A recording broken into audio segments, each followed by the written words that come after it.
Assalamualaikum warahmatullahi wabarakatuh, Tabikun, salam guru penggerak. Perkenalkan kami dari kelompok 3, kelas 68B, anggota kelompok kami adalah, Bapak Rahmat Agung Nugroho, Bapak Ahmad Hairil, Ibu Miliza Ika Wahyuni, dan Ibu Indah Teresia Susanti. Berikut adalah tugas 2.1.A.5, ruang kolaborasi modul 2.1, analisis kasus pembelajaran berdiferensiasi, kasus SMA.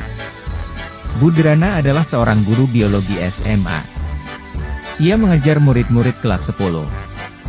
Adapun tujuan pembelajarannya adalah, murid dapat menganalisis berbagai tingkat keanekaragaman hayati di Indonesia beserta ancaman dan pelestariannya.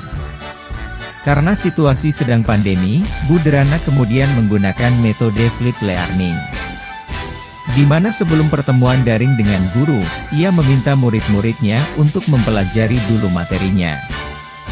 Bu Derana telah menyiapkan paparan tentang materi keanekaragaman hayati yang dapat diakses secara mandiri oleh murid-muridnya.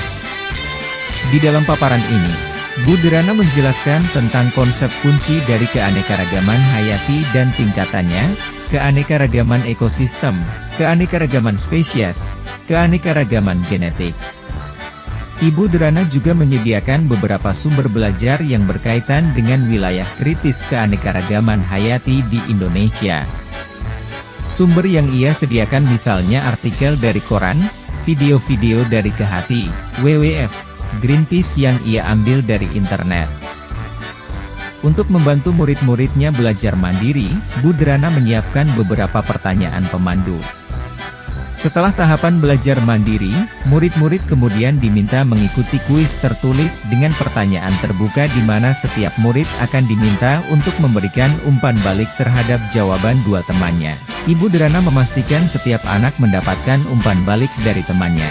Ibu Derana lalu meminta murid membuat jurnal refleksi yang harus dilengkapi sebelum mereka masuk ke tahapan pembelajaran sinkron melalui pertemuan Google Meet. Dalam tahap forum diskusi sinkronus, guru memberikan pertanyaan pemantik untuk memulai. Pertanyaan-pertanyaan tersebut diantaranya: 1. Tingkatan keanekaragaman hayati mana yang paling penting dilindungi terlebih dahulu? Mengapa? 2. Kapan terancamnya keanekaragaman hayati ekosistem dapat mengancam keanekaragaman hayati spesies dan genetis? Mengapa?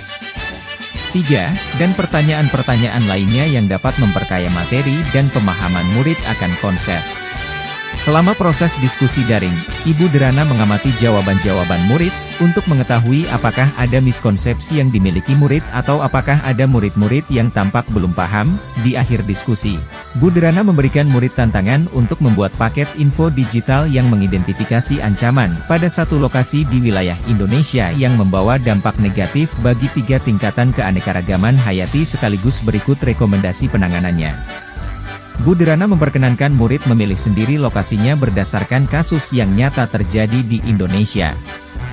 Bentuk paket info digital pun bebas sesuai kenyamanan murid, misalnya, video singkat, poster digital, situs web, rekaman suara, dan sebagainya, asalkan semua informasi yang disajikan sesuai dengan rubrik penilaian yang diberikan dan telah didiskusikan bersama. Murid kemudian bekerja secara mandiri, berdasarkan tenggat waktu yang telah disediakan. Selama murid-murid bekerja, Bu Derana juga menyediakan slot-slot waktu tertentu untuk bertemu dengan beberapa murid yang berdasarkan hasil penilaiannya masih memerlukan bantuan.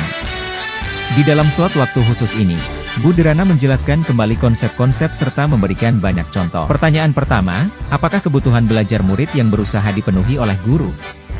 Kebutuhan belajar murid yang berusaha dipenuhi antara lain, 1. Kesiapan belajar murid, 2. Minat belajar murid, dan 3. Profil belajar murid atau gaya belajar. Pertanyaan kedua, bagaimana cara guru tersebut menentukan kebutuhan belajar murid? Cara untuk menentukan kebutuhan antara lain, 1. Menyiapkan pertanyaan pemandu, 2. Memberi tugas memperkenankan murid memilih lokasi pembangunan, dan 3. Menyiapkan materi yang bervariasi. Pertanyaan ketiga, strategi pembelajaran berdiferensiasi apa yang digunakan? Strategi pembelajaran antara lain, 1. Diferensiasi konten, 2. Diferensiasi proses, 3. Diferensiasi produk. Pertanyaan terakhir, bagaimana guru tersebut melakukan penilaian? Penilaian yang dilakukan antara lain post-test, refleksi, tanya jawab, penilaian hasil tugas. Demikian video analisis kasus SMA dari kelompok kami. Terima kasih atas perhatiannya. Wassalamualaikum warahmatullahi wabarakatuh.